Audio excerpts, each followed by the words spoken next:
Well, as we near the start of the state's legislative session, one lawmaker is taking steps to make changes to Alabama's near total abortion ban.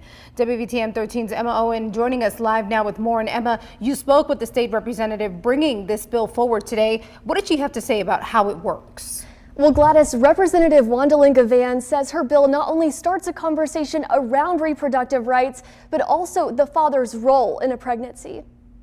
If there's a young girl who has been raped or there's incest involved, or a woman that has been raped, the bill would require a man is found guilty to have a vasectomy or some form of castration. Representative Wandalyn Gavan says she's also requesting the state reconsider abortion laws in the case of rape and incest, also if the mother's life is at stake. But pro-life advocates like Shailene Burlage say, I don't see any reason to ever kill a child in the womb. While Burlage is against abortion, she calls incest and rape terrible crimes, saying people should be held accountable for them. Now, whether vasectomy is the answer, that is not my judgment call to make.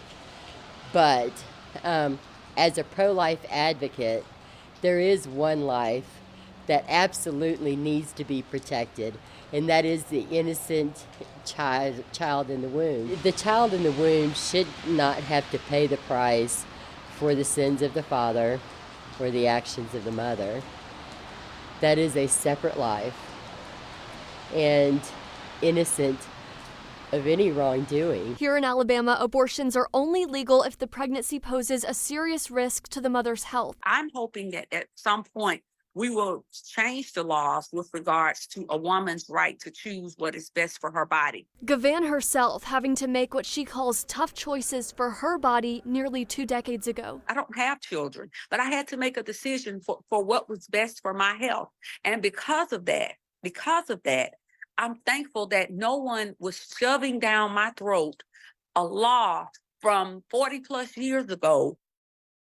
While Gavan wants to restore abortion rights in Alabama, Burlage disagrees, saying more resources should be made available to mothers in need. Gladys?